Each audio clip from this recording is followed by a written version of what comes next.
Welcome back, movie fans. This is Sequels Suck, the podcast dedicated to all things sequels, sometimes remakes, and everything in between. I'm Angus Brown, and back on the panel to talk some more Halloween this week, we've got Michelle Hingston sitting there looking very bemused and afraid of what we're about to dive into. Cable Sage is back again, and Dr. Death himself, Shaun Crawford, is jumping in to take us further down the well that is the Michael Myers franchise. This is the fifth time we've all sat down together to get into the man in the white mask. And I think it's fair to say, friends, welcome to the suck. This is the turning point.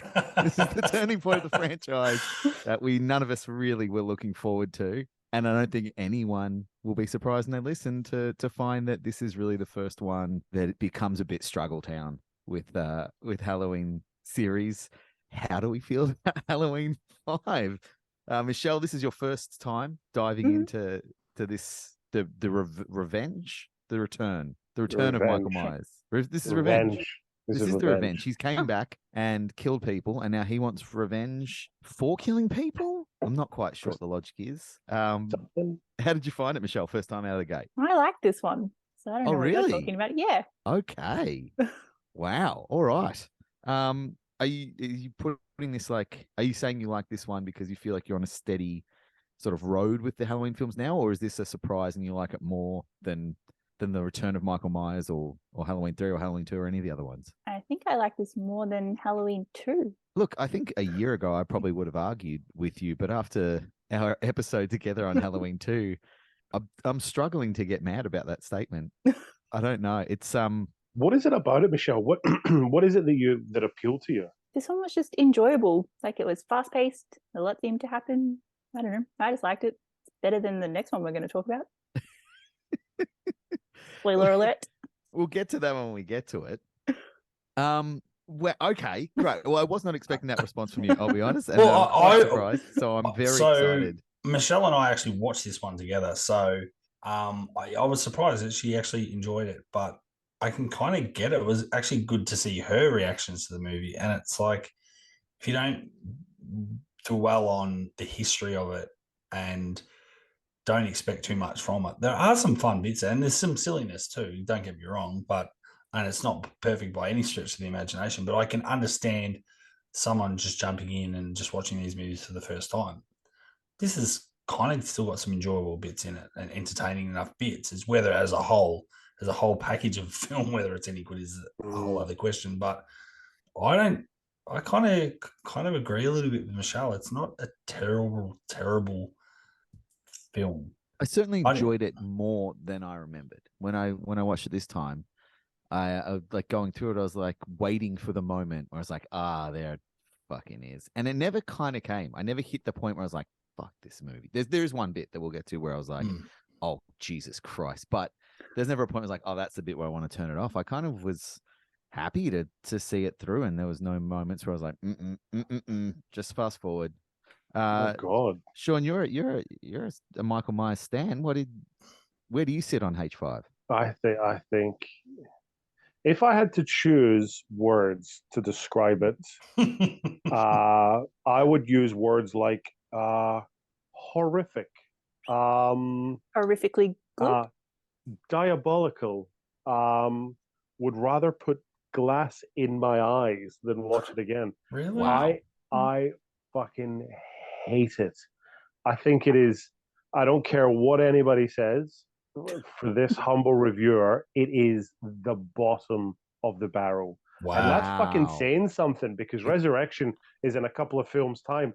I would choose Resurrection over. I just thought it was so boring. I thought it doesn't make sense. Nothing in it makes sense. It's I'm sure we'll get into the production of it, but the way the production ran is just so demonstrated on screen. There's no even outside of the canon and the lore of the films, as the rules that this film sets up in and of itself, they don't even make sense in their own world, let alone how it fits in a canon. Yeah, I do agree. Like I've just said, I didn't mind. I enjoyed parts of it, but I think like I said, the whole package. There's no cohesion at all. Which what you're saying, Shaun, is like from what I remember from years ago, and there was something I read not long ago as well, that there was a lot of production things happening, changes, script issues, people wanting different things. So there's no cohesion behind the camera. And then, of course, when you put it on camera, there's nothing. There's maybe some good little bits, but as a whole story or a 90-minute package, it's pretty woeful in many regards. And I agree that's probably because they were deciding to churn out a movie that they couldn't come together at the start. Well, I mean, it's to put it in perspective, this film was released 51 weeks after Halloween 4. Like, it wasn't even a year's turnaround. So they're just smashing through production just to release the next thing. And the questions that it raises are just mind-boggling. Like you say, Cable, there are good elements in it. Like Danielle Harris, God bless her, we bum. She is giving it everything she's got, and there is moments of inspired cinematography. The Swedish director Dominic Othenin Gerard or Gerard Guerin or something, he uses the camera, big wide lens, handheld a lot of the time. It gives it this weird sense of immediacy. There's good things about it on the occasion. One or two of the kills are worthwhile. But it's just like when you're sitting watching the film and you're asking questions like this. So how come Jamie can't talk anymore? Don't know. Why is she in hospital? What's she in hospital for? Don't know. Who is it that's studying Jamie? Don't know. It's just like, and you just, and it beggars fucking belief. Like, how does Michael know how to drive? Yeah, don't know. Like, there's no, and when those are the questions that's preoccupying you, coupled with the fact that there's no characters. There's no characters. To quote Tarantino, because you are a character does not mean that you have character. For somebody to have at least a base understanding of character, then a character has to go through some kind of change, right? And this is to lecture the people in the audience who may or may not understand character.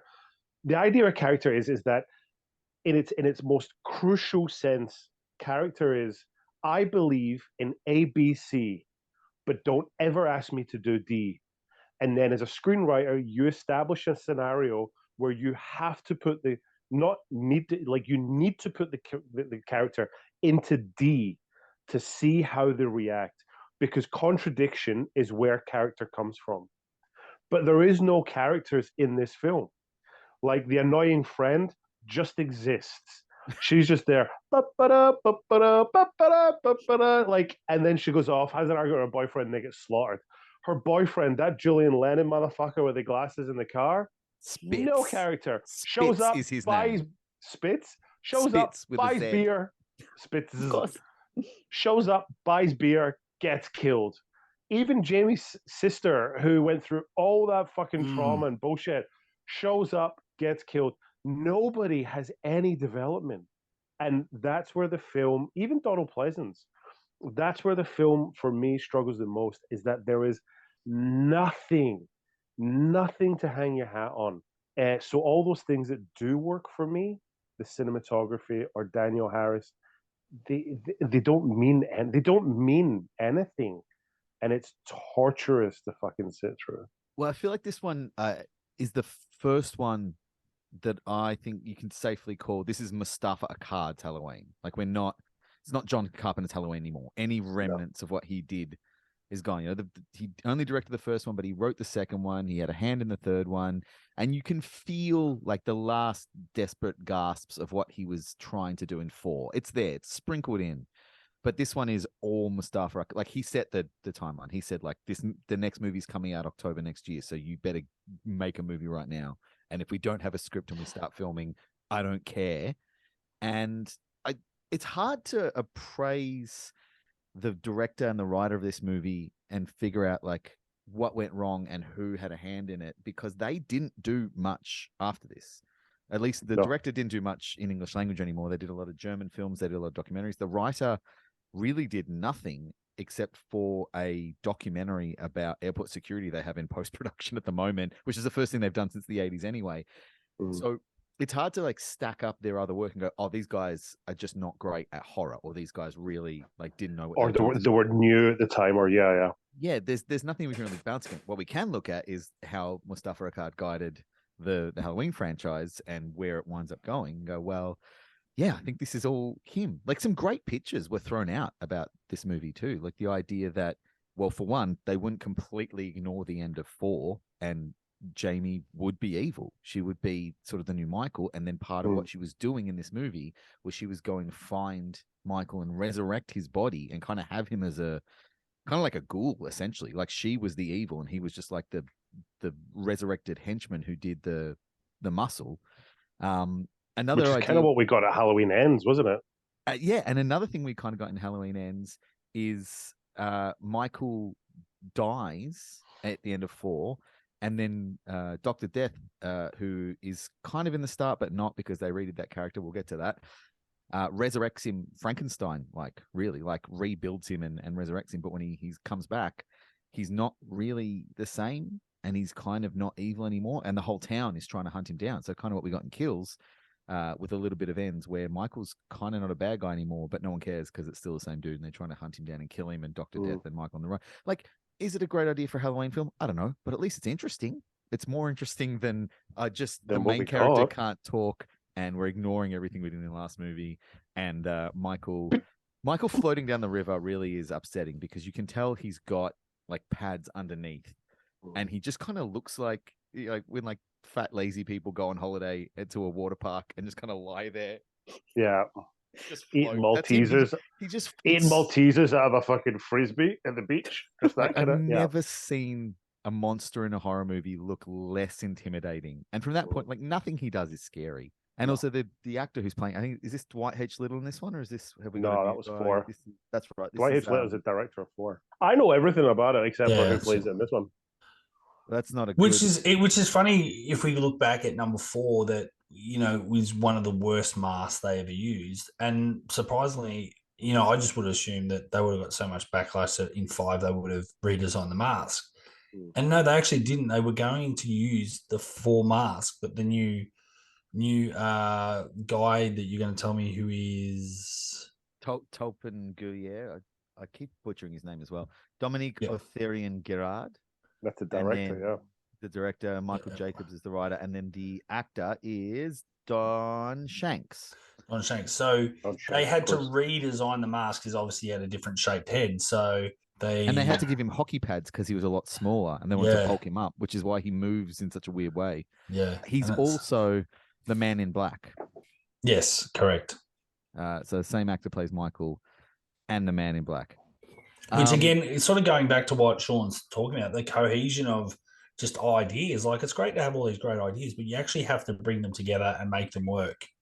And I think one of the things I sort of, when I watch it, it makes me think, like even the Dr. Loomis relationship with Jamie and the way he's too full on with her, that doesn't work. That's just way too full on. And I'm pretty sure Donald Pleasance was on record as saying, I don't think this is appropriate. I shouldn't be talking to an 8-year-old kid like this or whatever. But it's like, that's what the director wanted.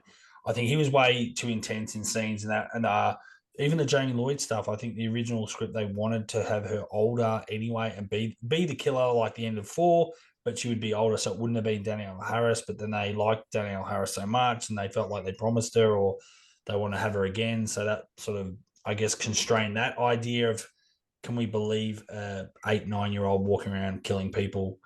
And yes, and then like you said, was Dr. Death or the Man in Black, I should say. Even that idea, they just flirted with it. They put it there, but I don't know. They didn't really. It just felt like it was an out to spring him out of jail at the end to sort of come up with the next movie, but it was never really fleshed out or never was. Yeah. Again, another idea that's just chucked in there and. Yeah. Well, that's probably a good time to bring that up because it's one of the most famously problematic things of this movie is the Man in Black character. And as we touched on, when this production started, there was no script. There was an outline and there was a few scenes. There was no finished script. They were writing day to day. They were trying to catch up. it wasn't until halfway through production that they came up with the idea of the Man in Black. They'd filmed half of the movie. And then they're like, hey, here's a great idea. Let's start doing this, which is why Don Shanks plays the Man in Black, because they didn't have time to cast anyone. It's like, we had never seen his face and we're not going to see the Man in Black's face. Let's chuck him in. So they threw him in with the idea that, like, oh, we'll figure out something to do with him later, and then didn't figure out what to do with him. It's just fucking mental, isn't it? Yeah. Who is the Man in Black? Don't know. Who does he work for? Don't know. Where did he come from? Don't know. Are we going to keep him? Yep. We're going to keep him. We're going to keep him. We're not going to answer any of your questions. So I'm curious, Bishop, like you said, you like this one and you've never seen it before. And when you watched this, you hadn't seen anything that came after except for H2O, which doesn't pay attention to this. Did any of the Man in Black make sense to you? Because I can't remember the first time I've seen this movie now. And so I kind of like, oh yeah, this fucking guy. But when you watch the movie, having only seen up to that point, did any of that make sense? No, of course not. I still don't understand it. Wasn't he there to like set up this whole like ruin thing? Does he have anything to do with that? Yeah. That's after the fact. That was That's after the got fact. nothing to do with this movie. And the that- writer and and that director was- of this movie. And it was way after the fact as well. Like the next movie, the distance between Halloween 5 and Halloween 6 was the longest distance that two Halloween films had. They had no idea what the fuck was going on. Like they literally just wrote it in because that was their excuse. Yeah, because He's just there to because they shoot needed him out of something. shoot him out of jail. Is that what happened? I mean, Well, the end, yeah, they not kind of even. use him at the end, but the end, you might know this, Shaun. I don't know. I don't know if the end came about because they're like, oh yeah, Michael gets caught, we need to bust him out, or did they put him in jail so that they had something for the Man in Black to do at the end? I'm not exactly sure, but I'm pretty convinced, just because I dug deep into Halloween 6, I'm pretty convinced that they were doing it just so that Michael was back out in the streets, because they were sick of coming up with excuses on how to resurrect him. Yes. So we put him in jail, and then we can bust him out of jail. We get there, we see the open jail cell set up for Halloween 6. It was always intended that there was going to be a Halloween 6 that comes after the fact. And the only reason, and we're skipping ahead, but just so that we can understand 5, and the only reason that it didn't come sooner, because like I say, there was that 6-year gap. The only reason it didn't come sooner is because Halloween 5 was such a catastrophic film for Mustafa Akkad. It was the first of the Halloween films. Halloween 5 was the first of the Halloween films to go direct to video. Yeah. Just about every territory. And it was where it the did get a lowest cinema grossing. release, it bombed, didn't it? Yeah, it didn't. It's I think it was a $5 or $5.5 million budget, and I think it recouped 14 million or something. Which is terrible for a Halloween movie. They It's didn't not even particularly release it great. in some country I saw, like Italy or something. Didn't even get it. Yeah, something like that. But it was so. Yeah, it was a long answer. A short question is the bust out of jail was a setup for Halloween 6, but then Halloween 6 ended up getting pushed back for so long because it was such a catastrophic. But I'm sure we'll get to that after the fact. But yeah, it was purely just so that they didn't have to resurrect him again. Now that we've gone so far forward, let's go back to the beginning. The first question I had watching this movie, is this the worst opening credits ever? Yes. Like like it is. I was watching it and I thought for a moment I was watching like a crappy YouTube edit that someone had thrown up. Pretty dull. It just like right out of the gate, you're like, oh, this is not the film series that we're in before. What did you think, Cable, when you're watching it? Do you like the opening of Halloween 5? You know what? I'm actually blanking on that. So am I. Did they not just rehash what happened at the end of 4? No, it was because all the Halloween films up until this point have been the pumpkin motif. Oh yeah, and this is definitely not the pumpkin. It has like a knife And this kind of just slashing through, like slashing. Like, oh yeah. No, I know. Yeah, it's So definitely terrible. different. But do they recap what happens at the end of number 4 or not? Why am I thinking? Oh, it's a smidge. I think they do when Jamie's in the hospital and she has a flashback. They get into the bit. I can't remember. Yeah, it's definitely. Yeah, don't they show the mother's side or something? Here's how bad it is. I watched it 4 hours ago, and I don't remember. That's another thing you're talking about. Who knows? Like, does the foster mother survive, or is she dead? Because no one seems to care either way. Yeah, I think she's alive. Yeah, I think they they retcon that big time because I think, well, I took from the end of 4 was, and the way Loomis is like, no, no, no, like she's dead, like she's fucked up her stepmom.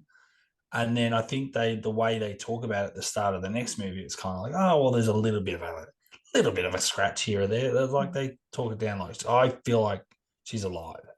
So I think they really retcon that because they changed what they were going to do. They had this idea of setting up Jamie as the villain and being the next big bad, and Michael possibly being dead, or like you said, maybe more of a ghostly figure. And then they decided, I don't know, everyone still likes Michael, and is it too full on to have a kid be a killer? Yet, Chucky's running around somewhere. So, they obviously retcon that start of this movie, and it's kind of like, I was looking forward to, Jamie Lloyd just carving shit up. But Also, Chucky's not a kid. Chucky's like a man in a doll. Yeah, I know that. It's just like a small person, Leprechaun. I'll give you a Leprechaun then. That's a full grown adult. You're really you're going the wrong way with this argument, Cable. They retconned the opening of this. They also literally reshot it because the opening of this film introduced what is kind of also in there with the telekinesis and the connection that Jamie has, but they introduced supernatural elements with a character called Dr. Death, who is in the opening of the theatrical cut, but is a different actor playing a different version of the character, and this time they call him the Mountain Man. Originally, it was a much younger guy who was kind of into black magic. I don't know if anyone's interested. Look up Halloween 5 Dr. Death. You can find on YouTube. Scream Factory released it as a part of like a redo, and he uses black magic to resurrect Michael because Michael dies. So when Michael finds his way to the hut, he kind of collapses and dies, and this guy drags him aside, and he's already doing black magic, and he resurrects him, and that he is the one who puts the mark of Thorn on him as part of like the voodoo black magic spells. And then they decided, oh no, we don't want to do supernatural, so they reshot essentially the exact same thing, but just had an old hermit fisherman who also still puts the mark of Thorn on. But in either version, don't know. In either version, Michael is lying unconscious or dead, we don't know, on a concrete slab for one whole year. He doesn't presumably doesn't eat, doesn't drink, doesn't shit, or he has piss and shit himself a lot over that year. Because in both versions, when he like sits up, all of a sudden, whichever character you watch, they're like, he's alive, and they're like surprised. So obviously he hasn't moved in a year. I know. It's like they're surprised that he's alive. It's just like, I've been keeping this fucking dude alive for 365 days now.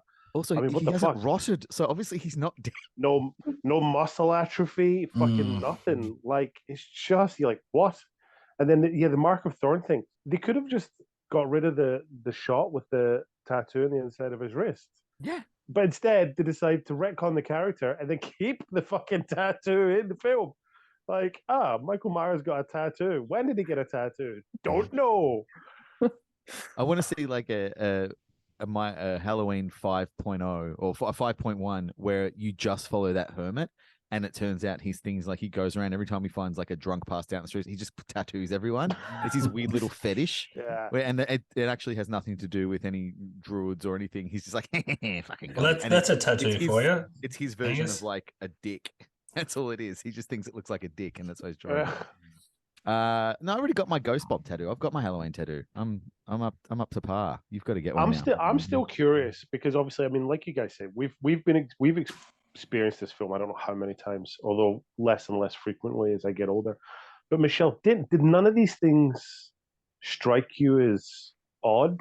Oh, I think they did, but I probably don't think about it as much as you guys do because I'm not the big like Halloween movie fan. But I just watched it and enjoyed it. But like even outside of just like I said, just outside of being a Halloween fan or a film scholar or whatever the case, even just as like a regular viewer, just looking at it and going like, none of these questions like, where the fuck did Michael get a tattoo? I don't know. How does Michael drive? Don't know. Why can't she talk anymore? Don't know. Who's studying her? Don't know. What happened to the sister and the mom? Don't know. Like none of that, like as a viewer, like that just washed over you. I think the only one that bugged me is why can't she talk anymore?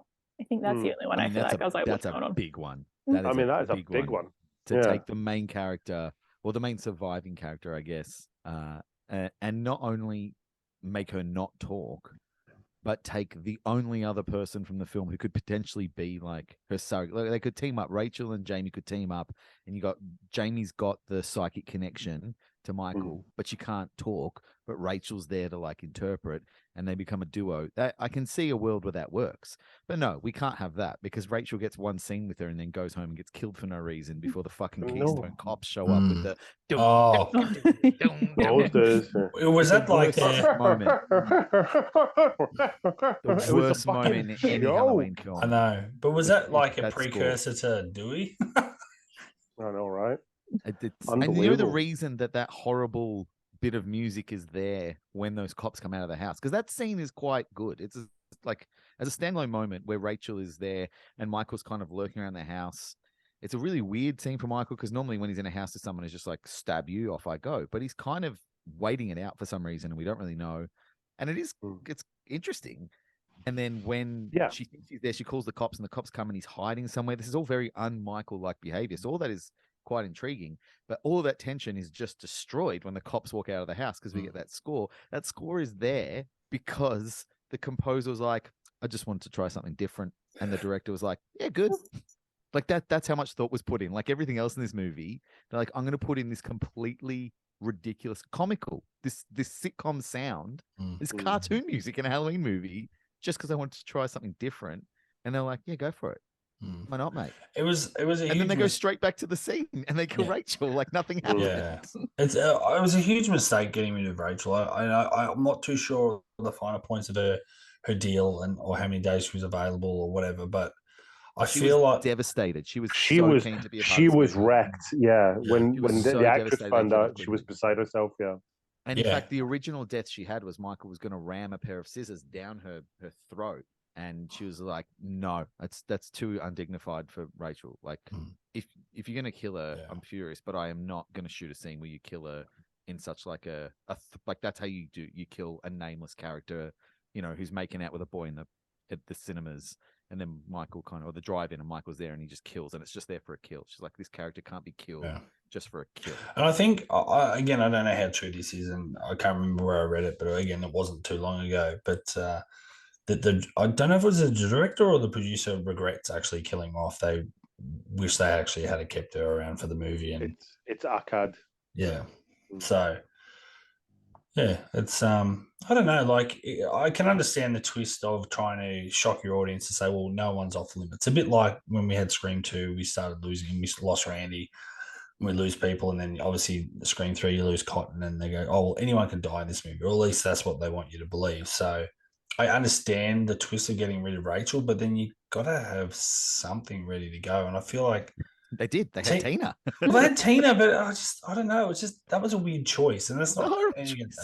Yeah, it was just really random. And it's kind of like every time I put it on, I'm like, you went with this girl as the final girl. Like, it just seems really against time. And it's not only that; it works for things like Game of Thrones or Scream because we like those characters. We know those characters. They are characters. And as much as I like Rachel, she's two-dimensional at best. Even in part 4, she's two-dimensional at best. So wiping her out in part 5, I kind of feel like, yeah, and so what? Like, it doesn't have any emotional resonance. It doesn't have any impact. There's nothing. Like, I'm not like when Randy died in Scream 2, I was like, my fucking heart. Like, you could have fucking mopped it up off the floor. But this one, I'm just like, yeah, cool, move on. Well, like, the only thing that she really has going for her is chemistry with Daniel Harris. Like, they do bounce off each other quite well. But yeah, character, there's not a lot there. But I think the other problem why it doesn't work with Tina so much, and this is no disrespect to either the actress or the character itself, okay, she's going to care a bit about this kid, but I feel like she's almost so invested in this kid as if she was Rachel. Like, it was written, the whole character was Rachel, and they decided to split it down the middle and go, let's kill Rachel off and we'll just have this other character.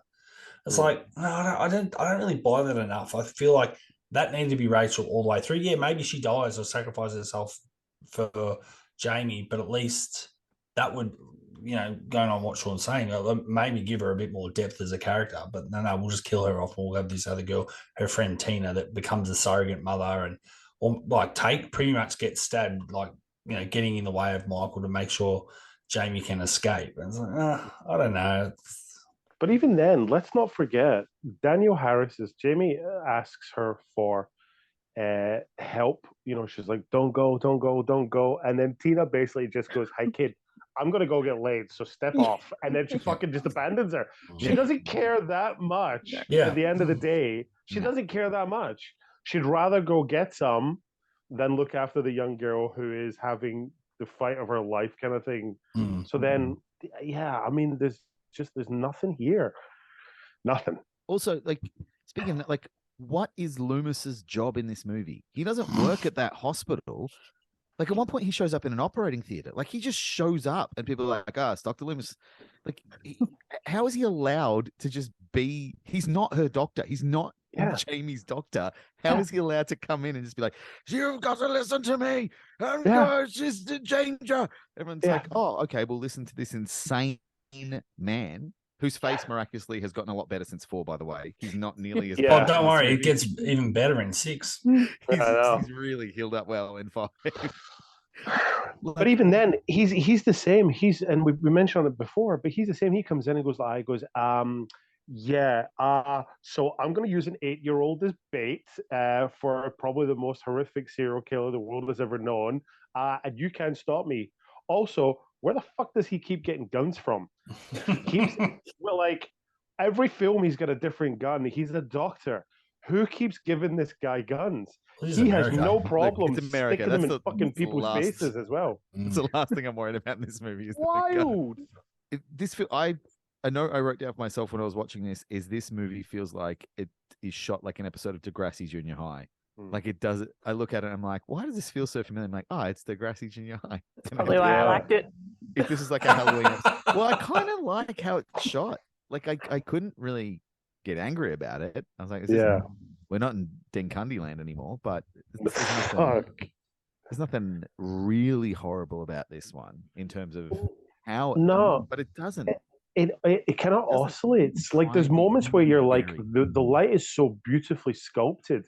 Like that sequence where Tamara Glynn's character Sam is going through the barn. Like that sequence is so well shot. You're like, oh my god, like it's beautifully lit and like what the hell? And then there's other moments where they're just like natural light, wide lens. Let's just get in there, get it fucking done, and then move out again. Like it's weird. There's no middle ground. It's got to be the scenes that look good. They must have shot early on because that barn scene is great. That's a great like it's got pacing. The kill is good. Yeah, everything about it is kind of like, this feels like a Halloween film. But then there's other parts is like we have 25 minutes to shoot this scene, so let's just roll. And whatever happens. Where's the nurse? Where's the fucking nurse? You're gonna be the fucking get it. If you don't get over here right fucking now and be this nurse, I want to put you in a sensory deprivation tank and fill it full of shit until you fucking drown. Get that fucking costume on. I can only imagine that's how it went down. Just like that. Yep. Mikey, the cool guy boyfriend whose car it is. This guy. He's got to be like 40 years old, and he's the least cool guy I've ever seen. No, he's like Kaniki from fucking Greece.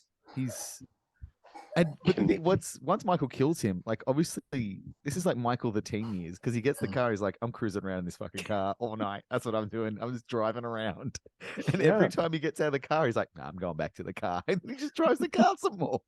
That's what it means to an end in this movie. It's a joyride. And not only that, like Tina gets in and she mistakes Michael Myers for her boyfriend. Sorry, what the fuck? Michael Myers is like 6'6" and 260 pounds, and her boyfriend is about 5'10" and weighs about 120. And for some reason, she can't tell the guy that she's putting her hands on isn't her partner. What the fuck? Because she's only with him for the car. That's clear evidence. She sees the car. She's like, well, whoever is driving it is my boyfriend. I just want the car. I don't care who's actually behind the wheel. And then when he gets in the car and he starts chasing Jamie through the field, how can an 8-year-old outrun a fucking car? Because he is pedal to the metal. He's kicking up dust storms and everything, and she can just get away. And just also, like gets away. serpentine, you don't run straight from cars. I know, but weaving. I mean, that's probably the only logical thing that happens because she's 8.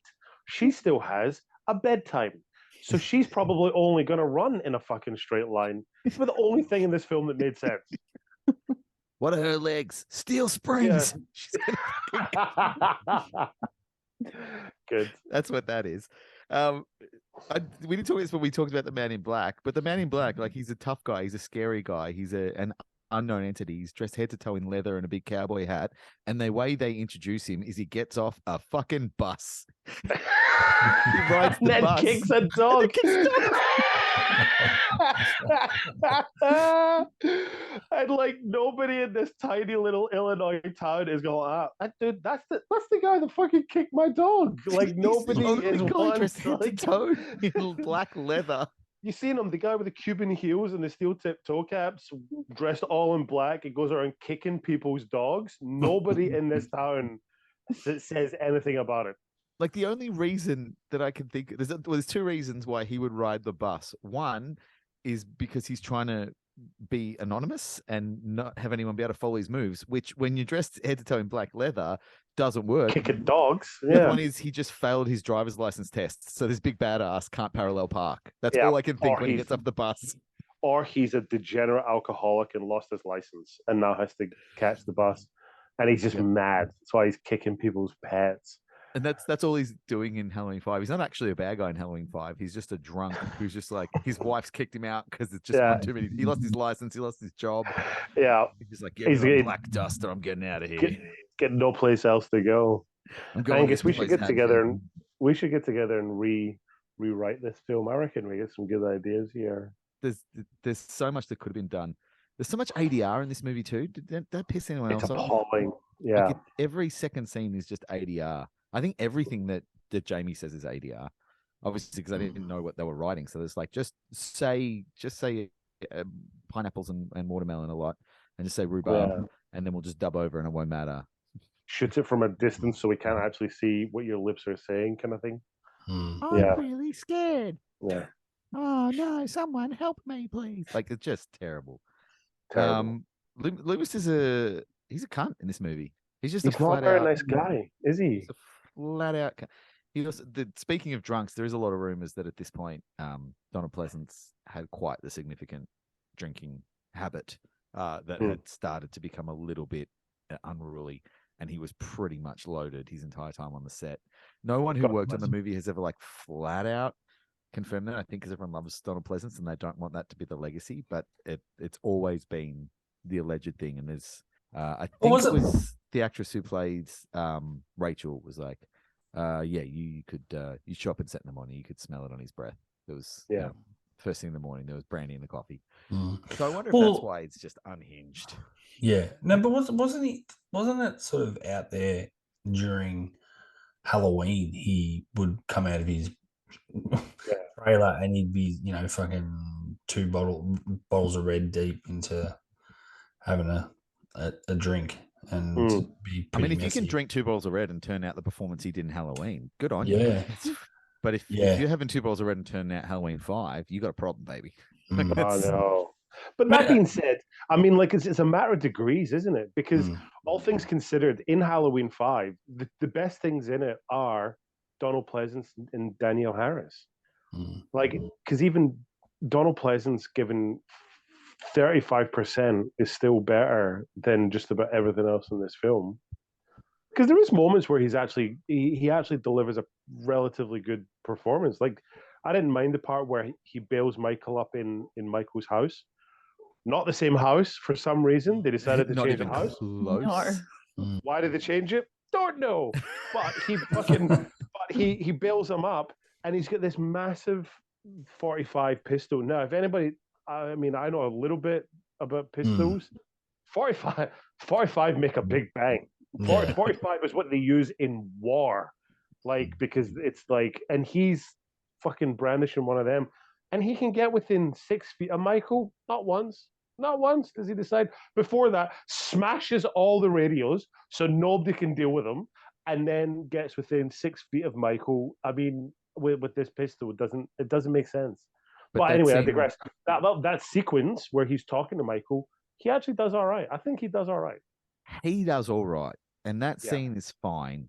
And then Michael Myers cries. Yeah. Michael Myers cries tears, or a single tear down his cheek. And that is the fuck this movie moment for me. When Michael Myers cries, I'm like, no one involved in this movie is allowed to make movies anymore. No. Michael Myers crying is so far. It is so far from what this character is designed to be and has been in the previous 3 times we've seen them. Yeah. It has to be done either out of pure hatred for the source material or just blind stupidity. How do you make him cry? It has to be blind stupidity, doesn't it? Just people that think they've got great ideas that are not great ideas. And maybe too many yes men around. Or because stupid Swiss director just being artsy fartsy. Maybe, I don't know. But it is a kick in the dick to the fans. Fuck me, man. You're just like, he's a killing machine, but he also has a tender side. He's just having a moment. Yeah. What did you think of that, Michelle? Did you like emo Michael? Oh, I like emo everything. Yeah. So you like this movie because Michael cries? I can't even I feel like we watched this so long ago that's even gone out of my head. These movies are all just like blurring together. Wasn't he having a moment with Jamie? Is that why he was crying? No, this is when Loomis is like, they're in the house, they're on the balcony. He's got his mask off, and Loomis is like, "Come with me, Michael. Come on." And he's like, for some reason, Loomis has changed his mind. Instead of just seeking to obliterate him, he's like, "No, now I'm gonna heal him in this moment." And he gets up, and you can see Michael like cries, and then Michael just like slashes Loomis across the chest and kicks him off the balcony, which is a beautiful counterpoint, and I did love that. It's like, that's what you fucking get. That's what you get for trying to reach Michael. You of all people, Loomis, you stupid drunk. But there's also when I saw that as well, there was also part of me. It was just like, ha, motherfucker. Remember 1978? Like that was what I was like. That's what I thought. I was just like, shoot me off a balcony, are you? Come here. I want to talk to you a minute. No, I agree. It is a real bastardization of the character because for both of them, like for Michael to cry, but for Loomis to like try and reach him on an emotional level. Like everything Loomis has ever done has been like, there's nothing left. Yeah, the only way I read that was that Loomis wasn't really trying to reach him. It was almost like maybe trying to bluff him into, I don't know, like some weird reverse psychology / I don't know, like he's just last failed attempt to try and get some sort of reaction or get what he wants, but yeah, you're right, it's still a bit of a stretch for what we've seen in 3 other Halloween Michael Myers movies. It doesn't kind of ring true, and Donald Pleasance / Dr. Loomis has been in all of them, so it kind of, again, like, doesn't really follow the source material very well. And with the tear thing, that kind of lost me as well, because I think they won't get you anywhere. Yeah, they won't. But I grew up. How ironic that he says that in this movie, and then Michael cries anyway. Yeah, well, but I think that's something. It's just I can't explain it. But I grew up with a father that never cried. No one's ever had never seen him cry. Like, we used to joke that he had no tear ducts.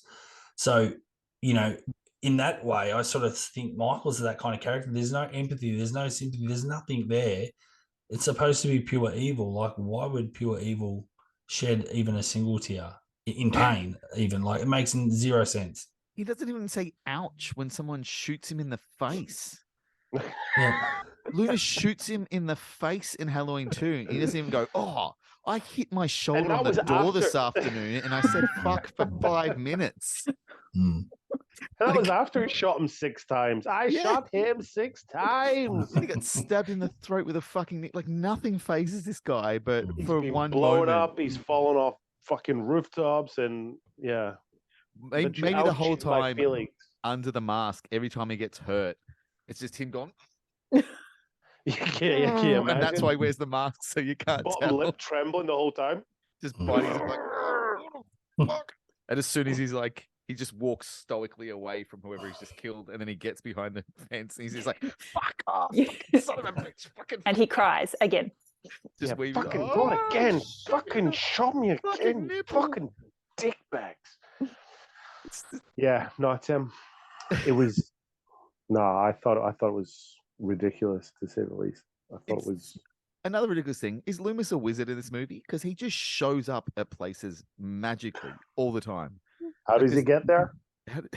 Don't know. Us. How does he get there? How does he know to be there?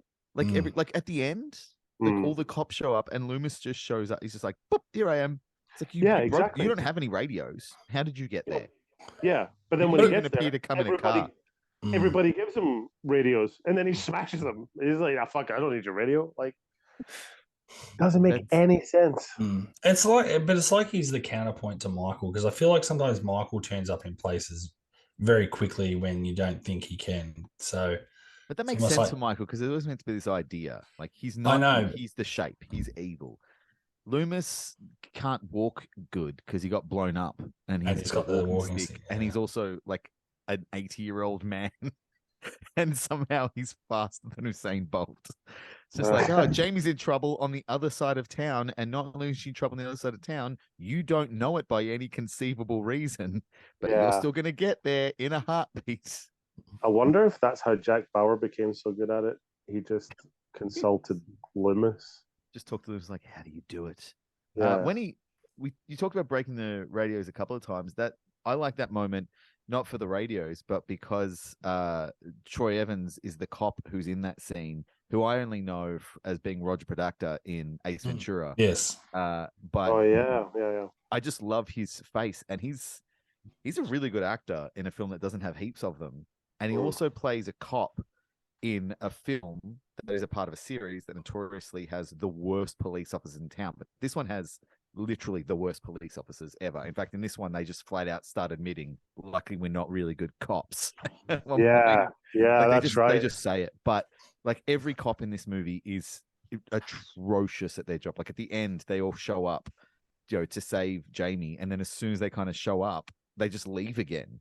They just like no one cordons off the area.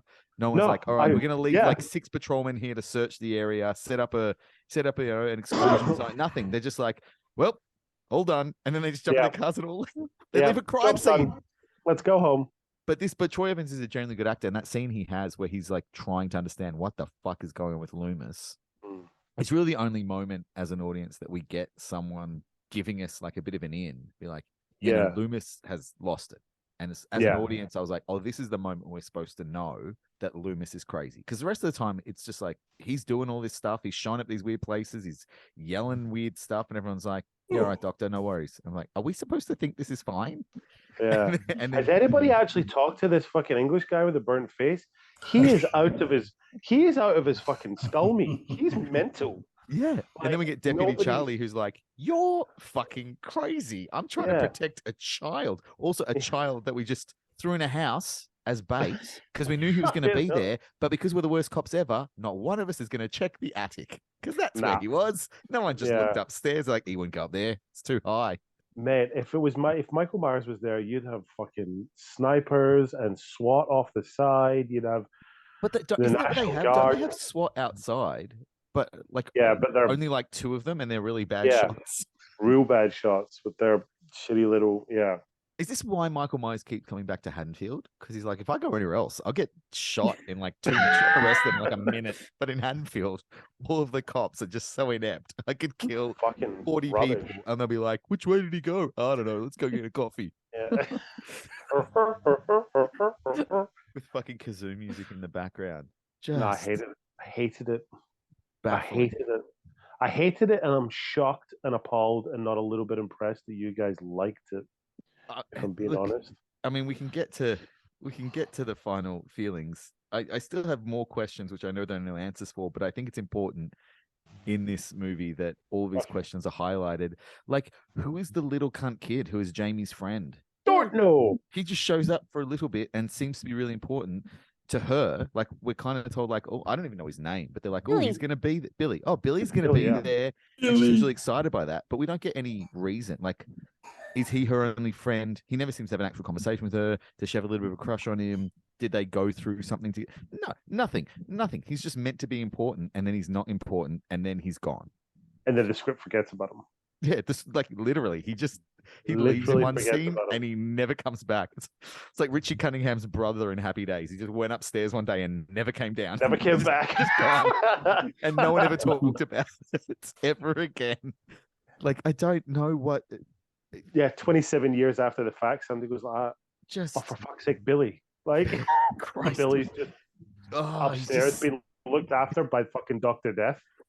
Yeah, that's what happened to Dr. Death. He just rocked up. Yep. He's like, I'm going to look after this kid until someone comes back. And then no one does, ever. It just doesn't ever happen. But there's the start of your next Halloween movie. Just Billy awakes in a field 27 years later as a grown adult. Maybe that's who the homeless guy is under the bridge in Halloween Ends. Well, there you go. They never came to get him. So he's like, well, I just got to walk the streets. Oh my God. That is a great theory. Also, Michael's in the attic. There's a bunch of lit candles in the attic. Does that mean Michael went up to the attic and just lit a bunch of ambient candles while he was waiting for these people to show up at his house? What else is he going to do? It's going to be so He's nice. going to stand there staring at a wall because he's meant to be an out of his mind, insane, pure form of evil. Like, why is he lighting candles? Just setting the mood. Setting the mood. They're going to come up. They're going to see how much effort I put in. It's going to be lovely. And then I'm going to cry. Where did they get and who rigged the big chain net that Loomis uses to catch him like a bear? Like, that is a big, heavy thing. So Michael was upstairs the whole time in the attic lighting his candles. He would have heard them set up the giant chain thing and probably poked his head out. He could have walked downstairs and watched them do it. They wouldn't have noticed because they're just. And then it's just like, what the hell is going on? And then that's meant to be Loomis's plan the whole time. He's like, I'll get stabbed, kicked off a balcony, almost let Jamie die 5 times. But that was all part of my plan because now I've caught you in my big chain net. Because I'm a doctor, by the way. He's a doctor. He's not a special ops officer. He's a doctor, an 80-year-old doctor with a cane. Yeah, and not even a doctor that fucking gives injections or something. Like he's a head doctor. It's just what does this movie want to be?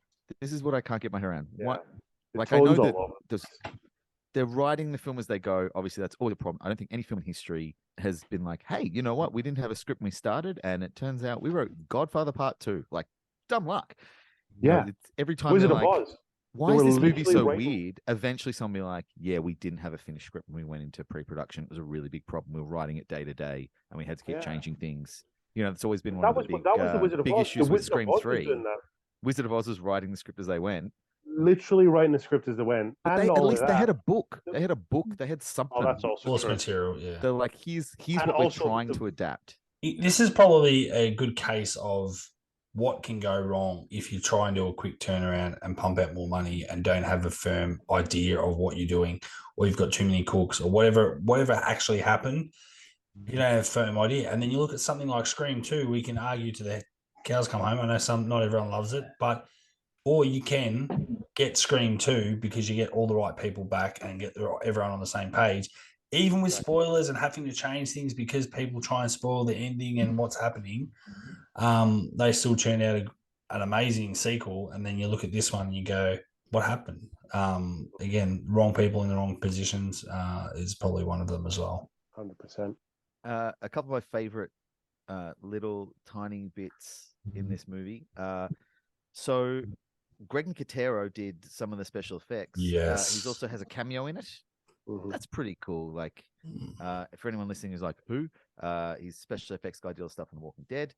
Anyone listening, and Michelle, he's a guy who does special effects on The Walking Dead, and he's sort of taken up where Tom Savini left off since he went and became a teacher instead.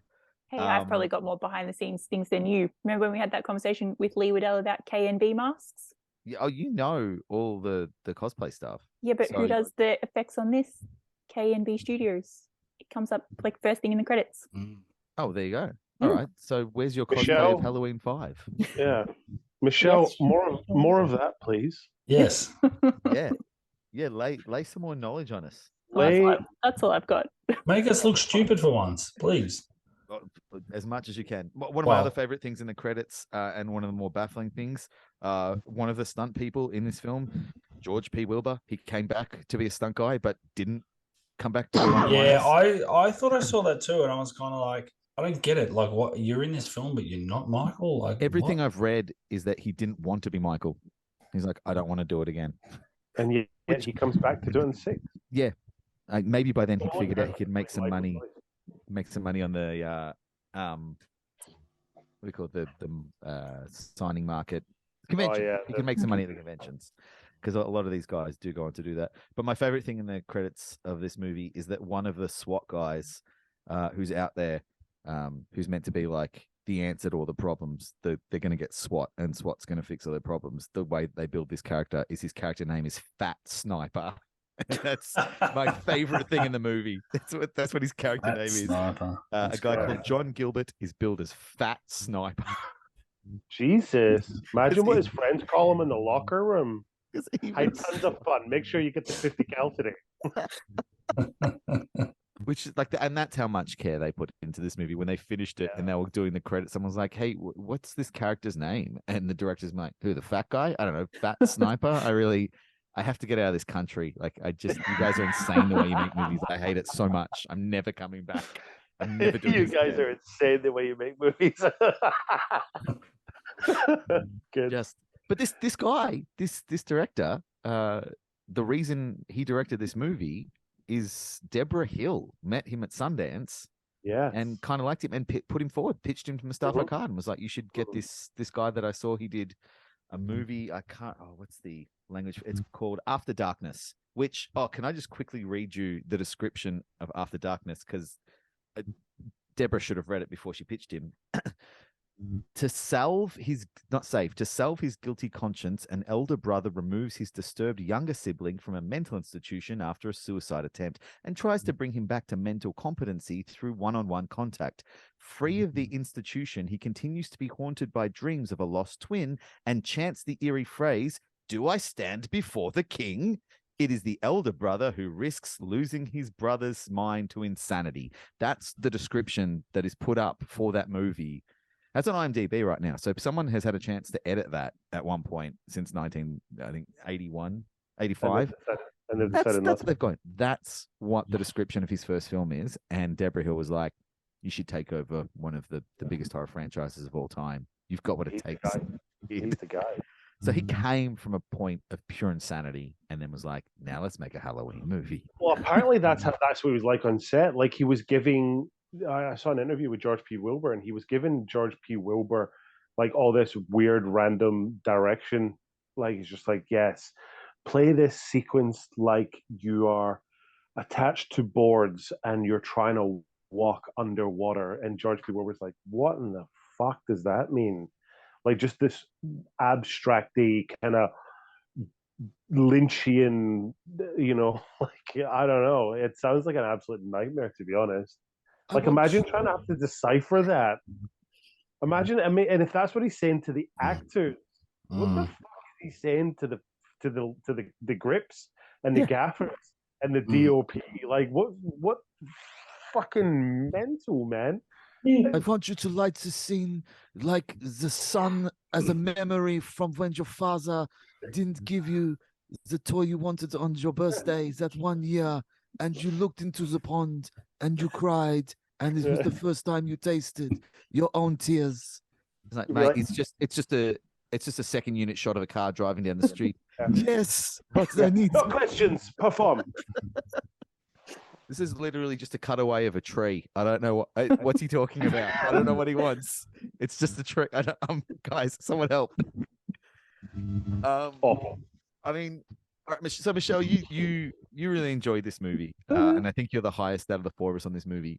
So imagine, like, this is your first take. Imagine we bring in a new member of the gang who has never seen any Halloween movies. How are you pitching Halloween 5 to them? What are you telling them?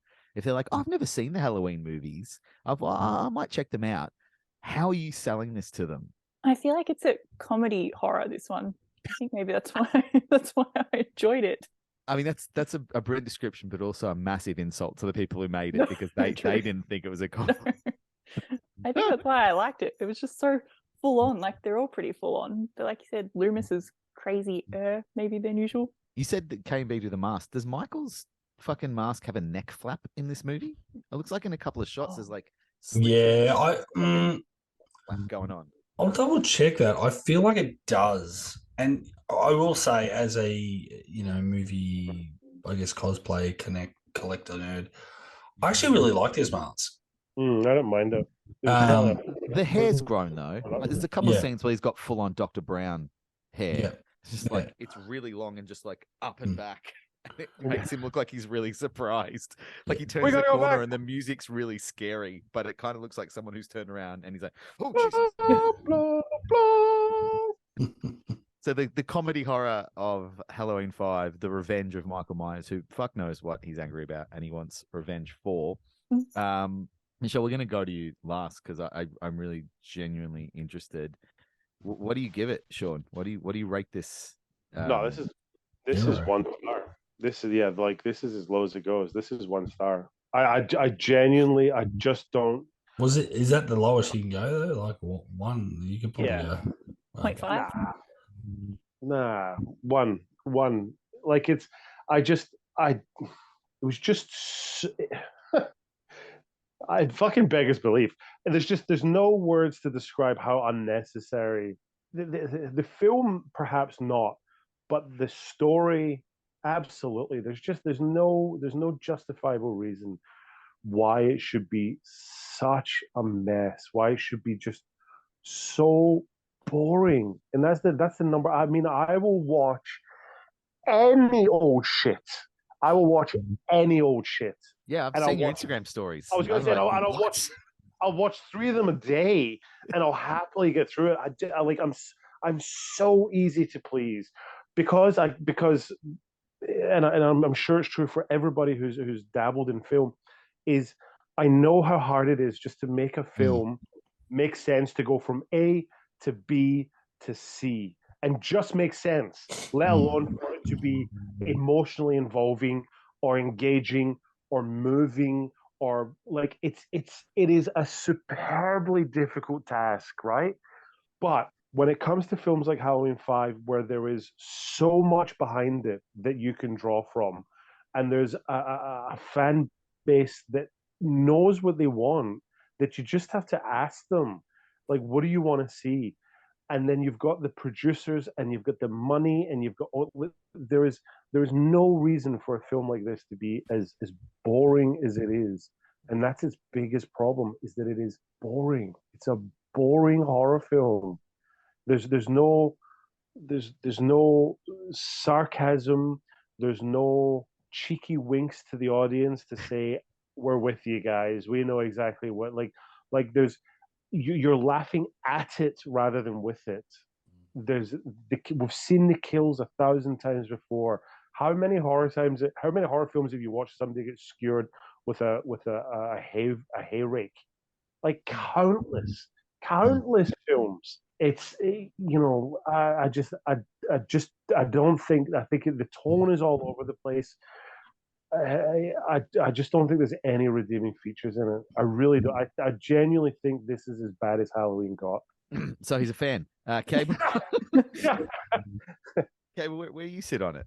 Yeah, it's funny that Shaun brought up the hay rake, and I that was the one of the kills I sort of thought when they were going to the hay, and I get the connotation. 2 young people want to get laid and then go out to the on the farmhouse, they'll go out to the barn or whatever. But I'm like, I feel like I've seen it way too many times already, and especially in Friday the 13th, they've done it. And Shaun went and saw. He's got so many different. Shaun went and saw Friday the 13th 3D, and they're in a barn in that one, and it's like, it's like, do they always have to go into the quiet, dark barn because also there's weapons there? And I was like, I don't know. I just feel like, you could have done something a little bit different. We'll throw some kittens in there to make it a little bit different. It's one of those films, like when I sat with Michelle and watched it, I kind of enjoyed it because I just didn't take it as seriously. But yeah, there's so many issues with it. I think there was some good little scenes. And look, Shaun touched on earlier, there's some good cinematography here and there. Great performances from Donald Pleasance and Daniel Harris. Yeah, but it's one of those films that, again, like going back to what I said at the start, as a collective, it's pretty bad. And Shaun actually amplified some things I hadn't even really thought about too much on just so many things that are just unexplained and just happen, and you're supposed to pick up. I'm like, hang on, well, why is this happening? This is not what was set up previously. And again, they have this, 3-movie canon with Michael Myers, and they start to go change things and don't follow, I guess, the rules they've set up. So I've got no idea. I've got no idea what happened with this movie, but I'll still give it probably 2.5. Maybe generous. Maybe a 2. Maybe a 2 for one for Donald Pleasance and one for Daniel Harris, because broken in your fucking mind tank, mate. I like Cable's review of that. It's like, this guy ran over my family with a car, and then he set my house on fire, and then he stole all my money. I bought him a beer. He's all right. 2 stars. It seems like it's pretty hard to come down. And I understand that it is really hard to watch a Halloween film and to look at Michael Myers and look at Dr. Loomis and even Daniel Harris at this point. She's by this one she's ingrained in the lore and be like, oh yeah, okay, cool. They're all back. It's all here, and to truly be like, this fucking sucks, because there is that element of like, but I like these characters. Yeah. But what I can't get past is just the Man in Black just showing up and then not really have anything to do with anything until the very end, where mishandling of the character. Michael crying, Michael being put in prison and standing there, the cops not taking the mask off the man that they've just put in prison because they're the worst police ever. Like, what police officer is going to arrest a mass murderer, put him in jail and be like, but keep your costume on, champ, we don't want to make you feel awkward? Like, that is just the most ridiculous part. If you're going to put him in jail, you have to take his mask, otherwise don't put him in jail. It's also a very flaccid thing to see, like, a serial killer from a slasher franchise standing in a prison cell, unless they want to be there and it's all a trap, all a plan. So I think I want to rate this more highly, because I think when I think about it, I just think of like the cover. It's a cool cover. I like the cover art for Halloween 5. I remember it's a Michael Myers movie. I remember it's Dr. Loomis in there. So I kind of like, oh yeah, it's not that bad. But then if I think like, do you want to go watch it again right now? I'm going, no, please no. So I think I give it. I'm thinking about other ones that are coming up. I think I give it 1.5. I think I give it 1.5. There's minor things that I kind of like, and they're very minor. And if I had to just watch those scenes, I'd be like, that was pretty fun. Both of them? Both of the moments. Yeah, both of the moments. Yeah, there's 2 moments I like. I think 1.5 is the best I can go in good conscience. But Michelle, bring us home. Where do you sit this one? I think I give it like a 3.5. Wow. And I feel like maybe had I watched it like on my own, I might not have enjoyed it so much. But I think like when you're watching it with someone, I don't know, I just found it funny. Movies like this, that always helps. It was part of your enjoyment the whole movie. Like every time something happened, Cable was next to you going, oh, fuck this. And you're like, oh, this is great. He hates it. This fills me with so much joy. That may have had something to do with it. Yeah, just all the Schadenfreude. I know it's meant to be scary, but it was like more of a horror comedy, which is probably more what I'm into. So I mean, I can see sitting around with a group of pals and having a few beers and throwing this movie on not being the worst time of my life, because at least you can all shit on it together. But the ability to hang shit on a movie does not a masterpiece make. Wow, I'm very interested to see how the rest of this journey goes and how this movie winds up ranking. But just out of curiosity, and one to kind of put you on the spotlight a little bit, Michelle, but also genuinely interested. Where does the enjoyment come from? Like where is it? Like what is it about the film? Because I can talk ad nauseum about the things that I think are just ridiculous, but I've genuinely never come across anybody in all my time who will give this film bordering on 4 stars. Which fucking PS. Film reviewers gave The Departed. Like, it's, so where does the enjoyment? Break it down for us a little bit, just out of curiosity. Like, go a bit deeper in it, dive deeper, and I'm genuinely curious to know, where does the enjoyment come from? Oh God, now you're gonna make me think about things. God forbid you think about that.